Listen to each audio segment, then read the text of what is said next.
proclamée. Il y a encore du travail pour avoir une pleine indépendance. Et donc il faut remettre tout à plat avec la nouvelle génération. Peut-être elle a été acquise plus tardivement contrairement aux autres pays. On pense les chaînes sont coupées. Tout le monde est responsable sur la construction de ce pays. Emporte-nous dans les laves. Depuis le 6 juin 1975, comme aux Comores et dans plusieurs villes de France, à Marseille ou à Paris, les Comoriens célèbrent les 49 ans, presque 50 ans d'indépendance. Pour Mediapay, nous avons décidé de participer à la commémoration organisée par Mvukisho et Massiwa, la fédération des associations comoriennes à Nanterre. Nous avons une question claire et précise. L'indépendance des Comores est-elle pleinement acquise ou non? Les Comores peuvent encore évoluer, la diaspora peut faire encore beaucoup de choses pour les Comores, le peuple comorien également. Je pense que voilà, on a encore du chemin à faire. Pour ma part, non, je ne pense pas. Venant des îles de Mayotte et de la Grande Comore, quand on voit le statut de Mayotte à l'heure actuelle, on ne peut pas dire que l'indépendance globale a été proclamée. Peut-être elle a été acquise plus tardivement contrairement aux autres pays comme l'Algérie ou le Congo qui ont eu leur indépendance dans les années 60, mais elle a été bien, je trouve. Je pense qu'il y a tout à remettre à plat et à remettre les choses en place. En fait, il y a des choses qui vont un peu et il y a plein de choses qui vont pas du tout. Et donc il faut remettre tout à plat avec la nouvelle génération et mettre des nouvelles méthodes en place. Voilà. Tous les régimes qui sont passés, ça sont été les mêmes. Ils n'ont pas fait grand-chose pour les Comores en tout cas.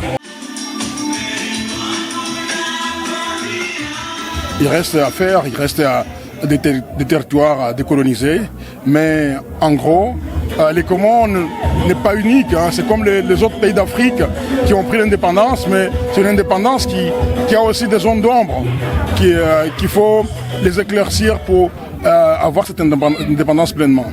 Moi, je dirais pas 100% indépendant, mais si on part d'un pourcentage de 100%, je dirais aux alentours de 60%. Tu parles des zones d'ombre, c'est-à-dire? C'est-à-dire que voilà, les pays africains depuis les années 60, ils sont indépendants, mais il y a une main invisible qui décide des fois à leur place, ou bien qui met des pressions, qui menace, et qui fait que par exemple certaines choses ne sont pas aux mains des dirigeants de ces pays-là.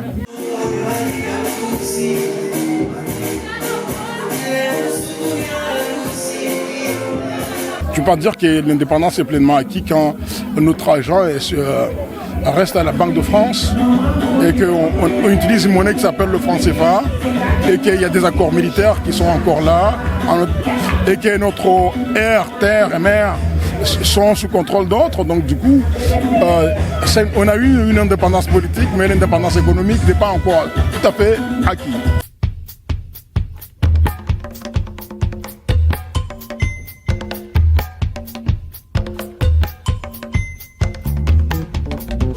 Quel secteur qu'il faut revoir urgemment? Moi, je pense qu'il y a l'agroalimentaire, tout ce qui est alimentaire. Avant, je sais qu'il y avait beaucoup de choses locales. Éviter un peu les importations, Donc je pense au niveau alimentaire, il y a beaucoup de choses à développer. Au niveau des structures aussi, les services publics, il y a beaucoup de choses où on peut évoluer encore. Pour moi, il est nécessaire et important de revoir tout ce qui est en termes d'éducation, mais aussi du sport, parce que pour moi, ce sont vraiment des vecteurs qui seront favorables justement à l'épanouissement et l'élargissement de la jeunesse. Notamment sur le développement, je pense que les enfants, ils devraient tous être scolarisés et dans des bonnes conditions. Il y a des hommes politiques, on ne va pas dire, mais malheureusement c'est corrompu.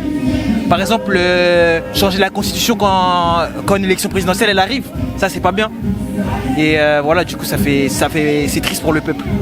Est-ce que vous avez un message pour la jeunesse ou la nouvelle génération justement? D'apprendre, parce que moi, comme là je vous l'ai dit, moi je connais rien d'histoire comorienne, d'apprendre et de pourquoi pas, si possible, y aller un jour pour se faire une petite idée de comment on peut y vivre. Moi, c'est d'être commun, de ne pas se cacher, de savoir d'où l'on vient pour savoir où l'on va. Parce que on est peut-être né ici, la diaspora qui est née en France, d'aller voir aux Comores et avec tout ce qu'on a appris en France, créer des choses qu'il n'y a pas aux Comores par exemple. Par exemple les institutions, les médecins, etc. Là par exemple il y a un monsieur qui a dit comme quoi il y a un peu plus de médecins, continuer toujours à se développer, etc. par rapport à ça.